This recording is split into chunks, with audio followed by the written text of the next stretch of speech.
Selamat pagi Bapak Ibu, kembali kita berjumpa di dalam sarapan Sapaan Pengharapan.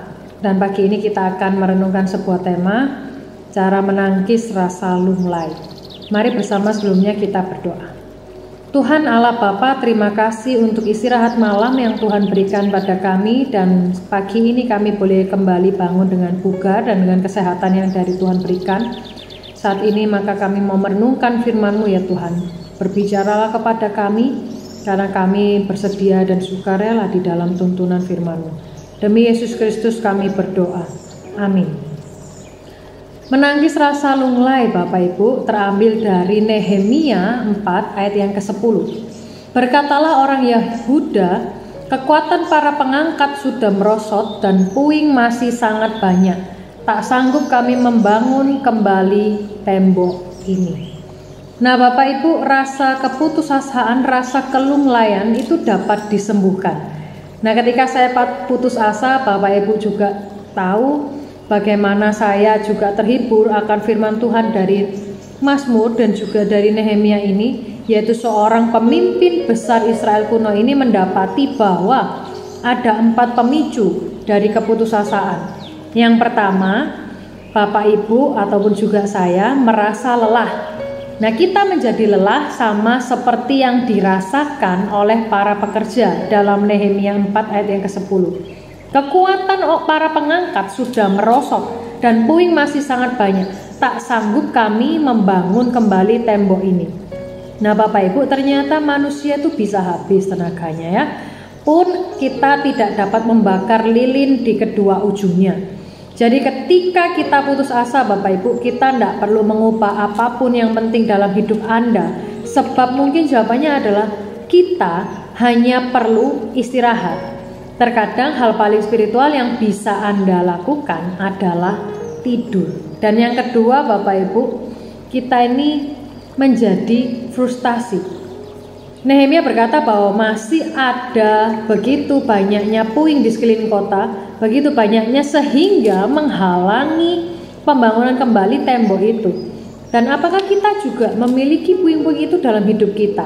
Pernahkah kita perhatikan bahwa setiap kali kita mulai melakukan sesuatu yang baru, puing-puing itu, rasa frustasi itu menghalangi kita untuk mencapai tujuan kita dan mulai menumpuk? Nah, apabila kita tidak membersihkannya secara berkala, itu akan menghentikan laju pertumbuhan rohani kita, Bapak Ibu. Dan kita tidak dapat menghindarinya. Oleh karena itulah kita perlu belajar mengaturnya dan membuangnya dengan segera, agar kita tidak kehilangan fokus pada tujuan kita. Yang ketiga, kita mengira telah gagal. Nah, pengikut Nehemia tidak dapat menyelesaikan tugas mereka secepat yang direncanakan semula. Akibatnya kepercayaan diri mereka ini mulai runtuh. Mereka berpikir bahwa kita ini bodoh karena mengira bisa membangun kembali tembok ini. Tapi tahukah kita apa yang saya lakukan ketika saya gagal mewujudkan tujuan kita tepat waktu? Kita membuat goal baru. Kita tidak menyerah. Semua orang pernah gagal. Semua orang pernah melakukan hal-hal bodoh. Dan apakah kita terjebak dalam mengasihani diri sendiri? Apakah kita mulai menyalahkan orang lain? Apakah kita mengeluh bahwa itu tidak mungkin? Atau sebaliknya, apakah kita memfokuskan kembali pada niat kita ini kepada Tuhan dan mulai bergerak lagi? Akhirnya kita menyerah pada rasa takut. Nah, menyerah pada rasa takut ini menimbulkan keputusasaan, kelunglaian itu tadi.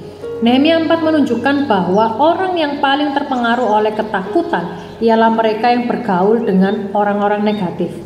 Nah, untuk dapat mengendalikan pikiran negatif, kita harus menghindari orang-orang yang pikirannya senantiasa buruk dan pesimis.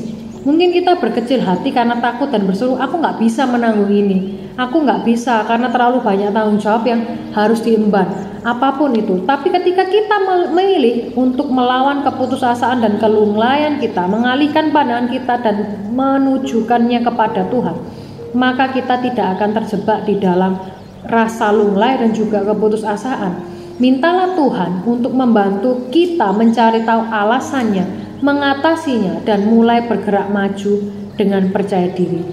Mari Bapak Ibu kita juga merenungkan Apakah puing rasa takut, frustasi yang menghalangi kita itu dalam mencapai tujuan kita? Apa yang membuat itu membuang-buang waktu kita? Dan apa yang hendak Tuhan perintahkan? Apa yang hendak Tuhan sampaikan untuk kita bisa meraih goal kita dengan baik di dalam kehendak Tuhan? Mari kita bersama berdoa Bapak Ibu. Kiranya Tuhan Yesus memberkati kita. Ya Tuhan Allah Bapa, ketika kami berada di dalam rasa keputusasaan yang meliputi hidup kami mempercayakan semuanya di dalam tangan-Mu. Kami mempercayakannya di dalam kendali Tuhan, di dalam rencana yang Tuhan nyatakan, rancangan yang Tuhan berikan bagi kami. Tolong kami untuk percaya pada janji-Mu ya Tuhan. Dan dalam kesempatan ini pun kami juga berdoa untuk baptisan anak esok minggu ya Tuhan. Berkati untuk setiap orang tua yang Tuhan percayakan. Berikanlah kesetiaan, ketaatan di dalam anak-anak-Mu, mau mendidik anak-anaknya dengan setia dan tekun untuk mengenal Tuhan yang telah memberikan berkat-Nya bagi keluarganya. Berkati setiap kami ya Tuhan, yang juga kami akan memulai hari kami ini di dalam perjalanan bersama dengan Tuhan. Kiranya Tuhan terus menyertai, kiranya Tuhan terus berada di samping kami ya Tuhan. Terpujilah Engkau ya Tuhan Yesus, karena kami berdoa di dalam nama-Mu. Amin. Tuhan Yesus memberkati Bapak Ibu.